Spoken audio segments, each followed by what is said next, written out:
Hey guys, today I'm building this. It's a tabletop bowling game known as Skittlebowl. It was originally built back in the 1960s by a toy company called Aurora. I built this fully collapsible version of it.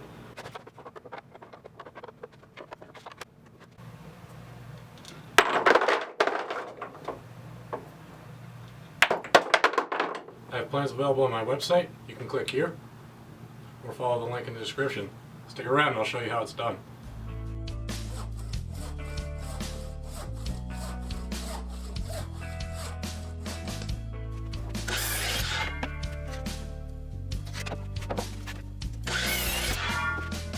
For making box joints on my table saw, I use my jig along with two regular blades stacked together inside the table saw. This contractor saw isn't big enough to accept a regular dado stack, but this works well as an alternative.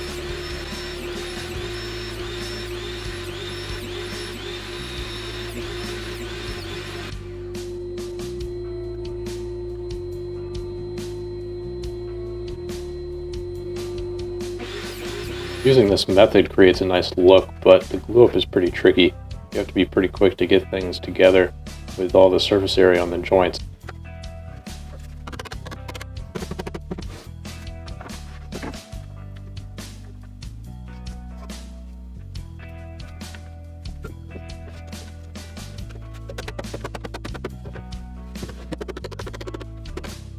Just use plenty of clamps as usual.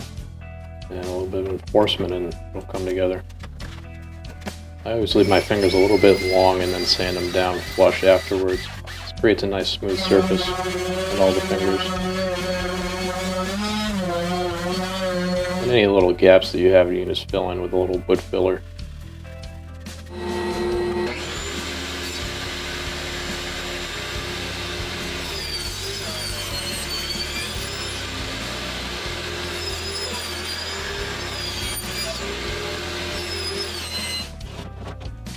I use this 3/8 inch plywood to skin the top and bottom of the box.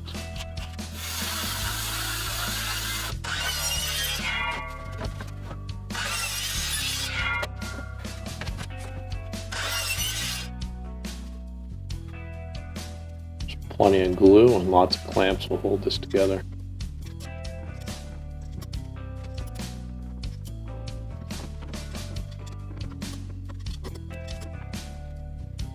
I actually use a flush trim bit to cut down the size flush and sanded it smooth.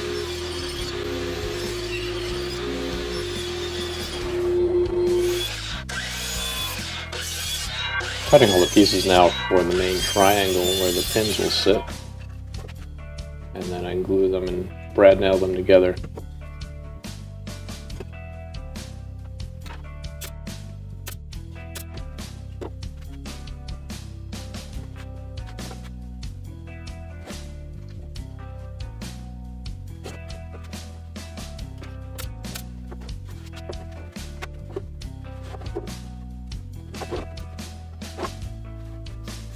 Then I have to cut out a small portion of the side of the box so this can sit flat inside the side.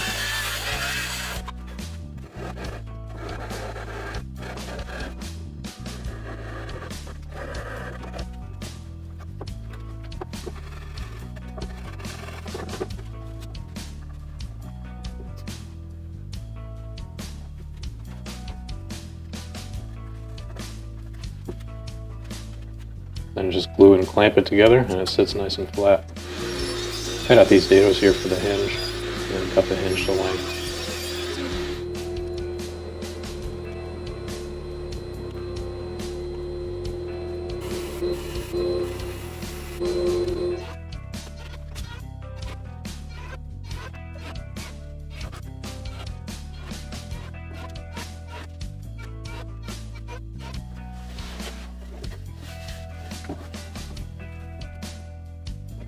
This here is the pole holder. I sketch it out and then cut it on the bandsaw.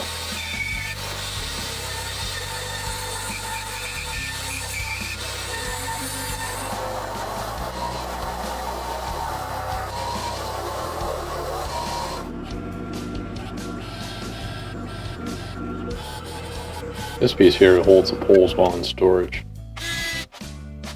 I screw through with a countersink. and then plug the holes afterwards.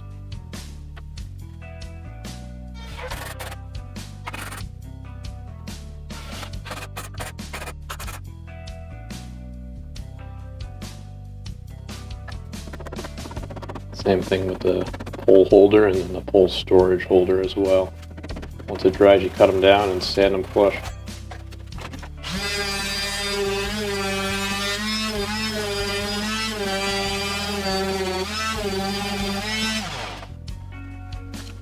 This piece here is going to be where the pin storage is. I just glue it down. Everything's rounded over with an 1/8 inch round over bit.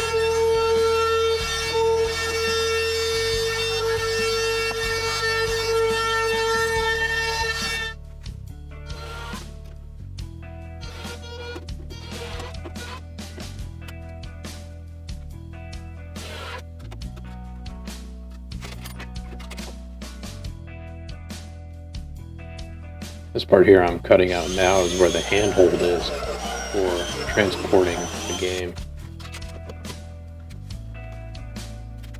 These here are some self-tapping pan head screws.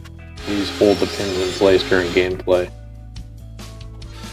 And then here's just the cover for the pin storage. The top of the pole I use a screw here and then grind off the head of the screw. You'll see why later.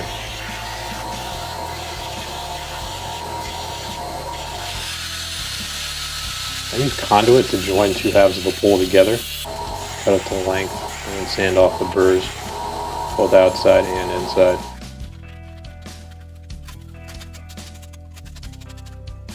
This is a 1-inch piece of Conduit, and the dowels here are 7/8 of an inch. So I just have to grind up a little bit on the end.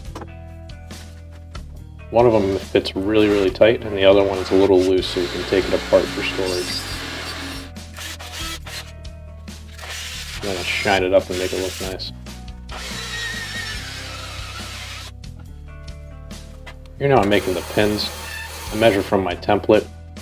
They're 1 inch on each end and 1.5 inches in the middle.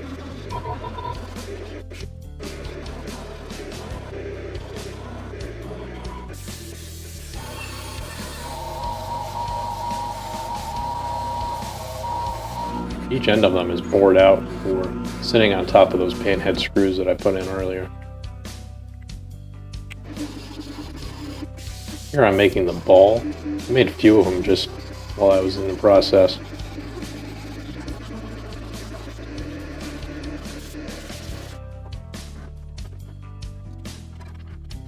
Once you cut out the rough sphere shape, and then attach it to the drill with the screw and sand off what's remaining.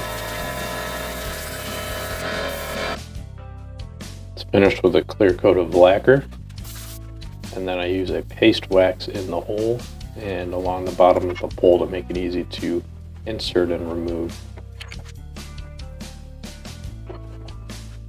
And here it is, the final product.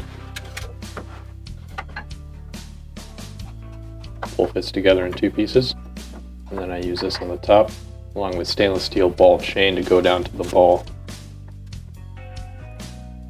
Use the regular clasps on the end to hold it in place. Then you just have to fix the length of it. It should just barely reach the outer pin and not hit the top edge of the box.